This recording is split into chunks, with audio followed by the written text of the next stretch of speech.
Hello, my loves. Welcome to this reading for those who have Saturn in the sign of Aries. If you haven't already watched the introduction to the Aries Solar Season readings, you can do that by clicking the link in the description or clicking the link popping up on YouTube. So, Saturn is a planet, which in our chart represents our structures and our routines, our discipline and our routines. And we're talking about discipline in the terms of structure, not in the terms of um, like you get disciplined, like you do something wrong, you get disciplined and you get hurt, right? It's not that kind of discipline that we're talking about. We're talking about like the structures and routines that we set for ourselves in our lives. So the planets represent the what in our zodiac story, and the sign that it's in represents how that what expresses. So your discipline and routine express themselves through the Aries energy and archetype, which, as we discussed in the introduction, is enthusiastic, generous, sparky. It's very courageous and very independent. Now, you see a little cloud here over the Saturn and Aries alignment and the word fall up there at the top, because this alignment is in what's called the fall. So the fall is when an alignment is in, it's the opposite of its exaltation. Okay, so wherever it's exalted, the opposite of it is when it's in the fall. So it's in the fall when it's in this planet of Saturn, because Aries and Saturn aren't always on the same page energetically.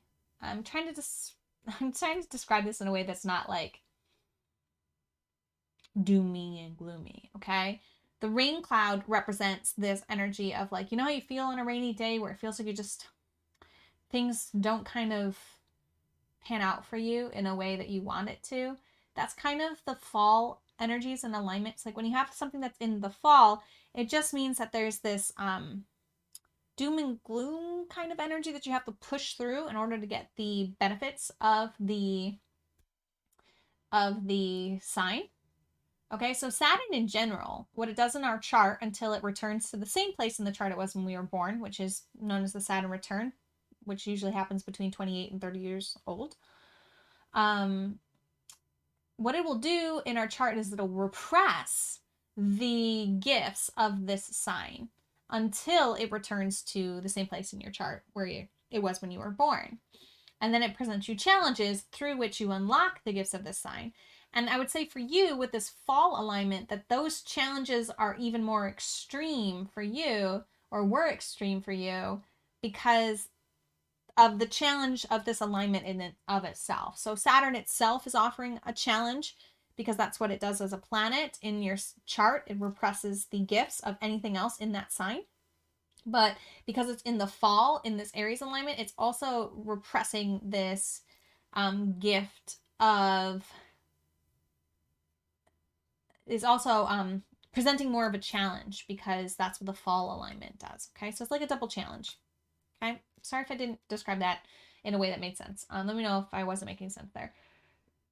So it just means that you have more opportunity to reach these challenges, to reach the benefits of this sign through overcoming these challenges, okay? Those who have more favorable alignments, it comes easy to them, but they'll never level this up past a certain degree, okay? Whereas people who have the tougher alignments will actually receive more gifts from it because they've had to put in the work in this area of their life, okay? So when it comes to your structure and your routines, Aries just wants to go and go and go and go and start something new and start something new and be enthusiastic about everything. And it doesn't really want to slow down, okay? It's a cardinal energy. It's a fire energy. It just wants to go and go and go and go. Structure and routine requires a slowing down, requires a framework to work within. And the Aries energy just wants to burst forth and experience things and figure it out on the fly. Okay, so that's why these two energies are so, that's why it's hard to mesh these energies together because they're so different in vibration. But here's your invitation, is to figure out how to run your structures and routine to support the Aries energy and vibration, to give the Aries energy and vibration a container to do what it does best, which is burst forth and try new things, but to give a structure and routine around that enthusiasm, around that sparky, generous energy, and to give it a container and give yourself structures and routines that allow you to still be this Aries, to bring this Aries energy into your structure and routine rather than try to repress it. I hope that makes sense. Let me know if you have questions on that. For the card reading we're going to be asking, how are you being called to act and thoughtfully respond when it comes to your structures and your routines? So that's what we're getting clarity on. If you haven't already, close your eyes, taken a few deep breaths, opened your heart to receive the guidance most aligned for you at this time, and called in your spiritual support team if that feels good to you. Please do that now. Pause the video if you need more time. Okay. Four of Cups is coming through here. We're going to read from the book. Yes, this is the classic tarot with the classic interpretations, but there's a little bit of nuance here with these cards that's a little bit different. If you're finding yourself bored, unsatisfied, or frustrated with your current situation, know that you are likely missing the vibrant landscapes that are present just behind your peripheral vision. Often we become so focused on our own internal perspectives that our feelings about a situation can prevent us from noticing the arrival of extraordinary opportunities and remarkable things. If you remain open to shifting ever so slightly in order to see your situation in a fantastic new light, you will learn that the present moment is filled with the most dynamic magic. Instead of focusing on what you don't have right, focus on what you do. Even better, spend energy focusing your thoughts on the experiences that you will create in the future. Taking time to meditate and slow your mind will show you that life is better than it seems. It's up to you to shift into the abundance that's available to you now. Here is your affirmation. I recommend writing it down and repeating it in the morning and at night. I'm wagging my finger at you. Recommendation, please do it. It will help you. Here it is. I see the fullness and richness of my life. Okay. I love this card because it totally answers what your structure and your routine should be. Okay. Pause the video if you need more time to write down your own interpretations of this card. But what I'm going to offer to you is that this card is saying very straight and clear. What you're going to do for your structure and routine is get a gratitude journal or get a gratitude practice. But gratitude journal is like the easiest way to do it, okay? Get a journal. At night, write down 3 things you are grateful for. Every night, 3 things you are grateful for. And also, give yourself time in your structure and your routine in your day for 10 minutes, 5 to 10. I'll let you do 5, okay? But at least 5, 10 is better.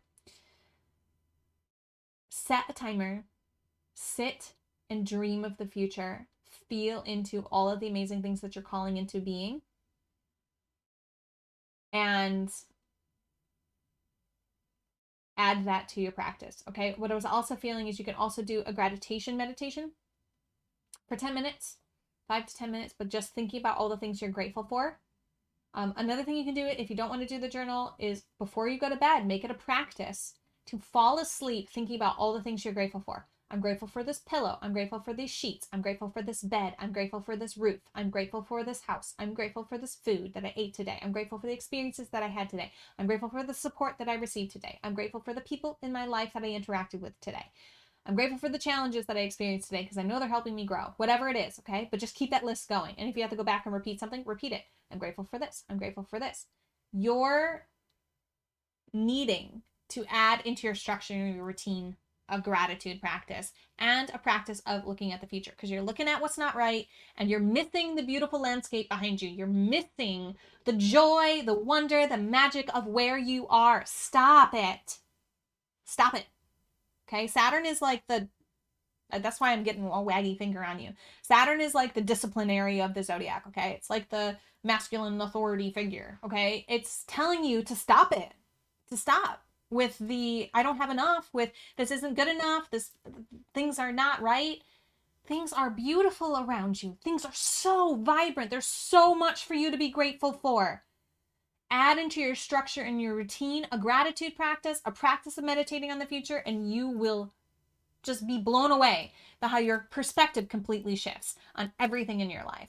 This is how you act and thoughtfully respond in your structures and your routine through gratitude and through seeing your future unfold beautifully. Okay, my Saturn and Mars, or Saturn and Aries. Aries is ruled by Mars. Okay, we good? Yeah? Let me know if you have questions. Let me know how this resonates. And as always, namaste. The universal light within me salutes and honors that universal light within you. Namaste.